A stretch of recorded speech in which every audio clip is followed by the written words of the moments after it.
In all the places of the earth, they know that the gods and spirits affect man's path.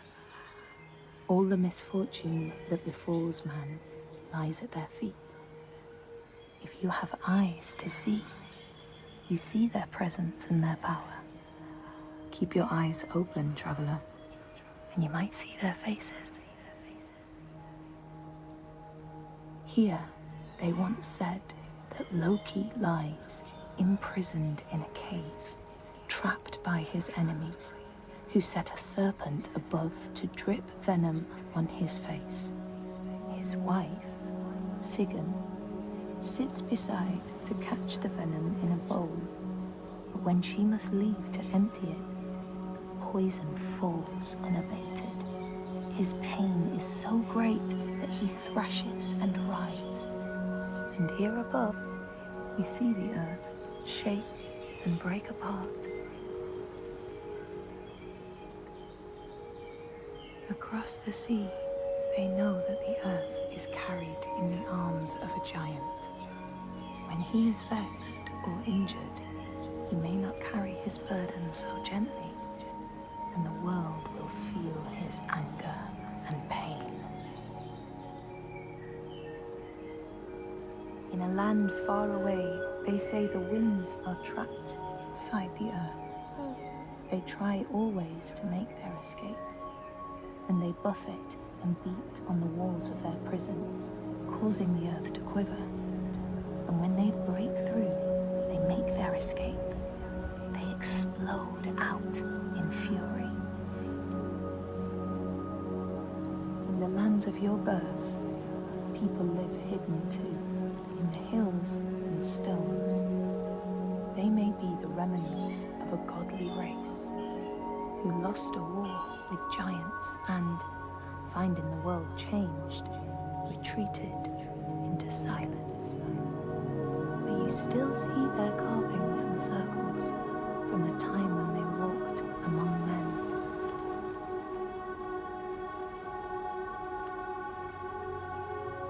Here they know that if times are harsh, you may ask of the hidden folk to share their bounty.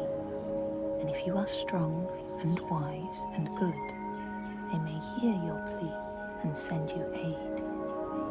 But if you are not, or if you do not respect the strictures they lay down, you might have your strife doubled.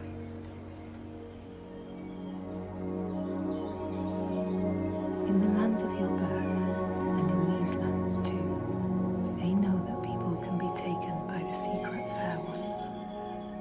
If you are not careful and do not keep to the pathways, you may find yourself among them. In a land to the east, they know that when a traveler finds themselves lost, it is the fault of the Vadadash, who wait at the crossroads to trick souls passing by. The only remedy is to let your horse lead you home, because beasts have no souls. But if you have no horse, your soul is lost forever.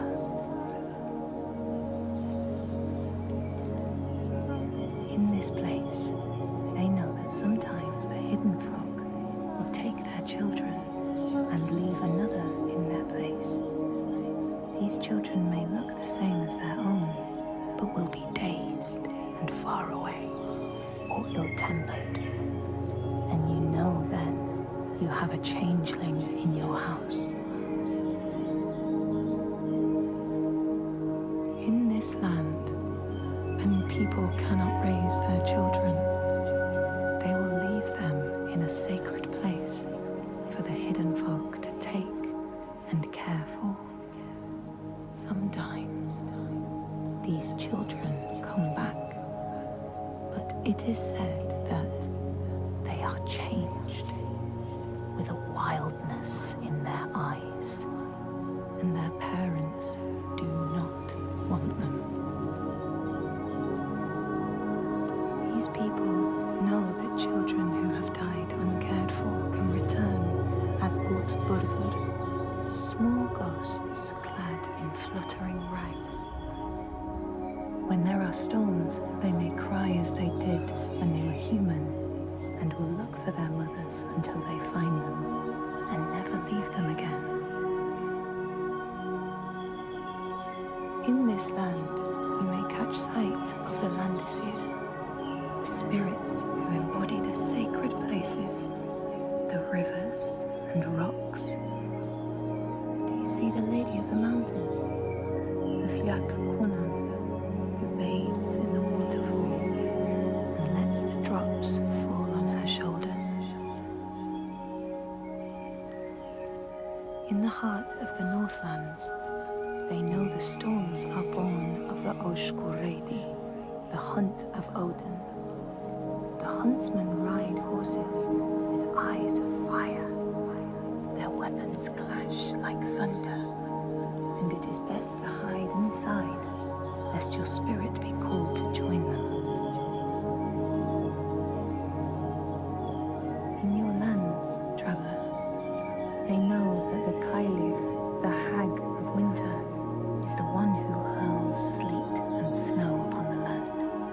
She lives in a sea rock and rules the waves of the roiling winter ocean with her blackthorn staff. She strikes the ground to destroy the shoots of growing green, so the winter will lie long and low on the land. These people know that the sea god, Ran, sets out nets to trap sailors and drag them to her world.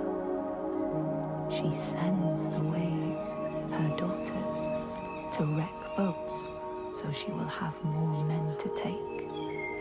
And jealously, she pulls them down beneath the water.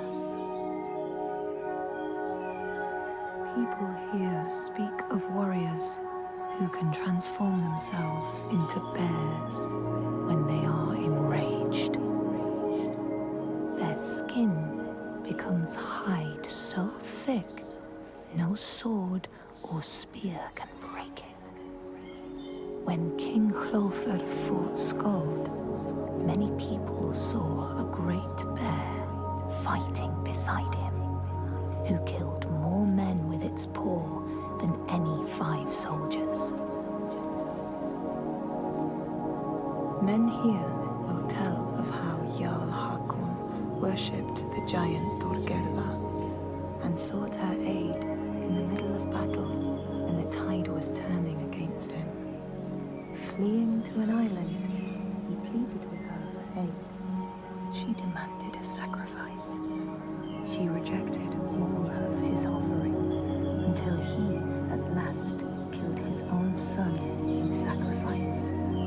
Thorgerða gave aid, and Hakon's enemies saw the giants striding amongst the ships, arrows flying from every finger and never missing their mark. Their morale was sapped, and Hakon won his battle.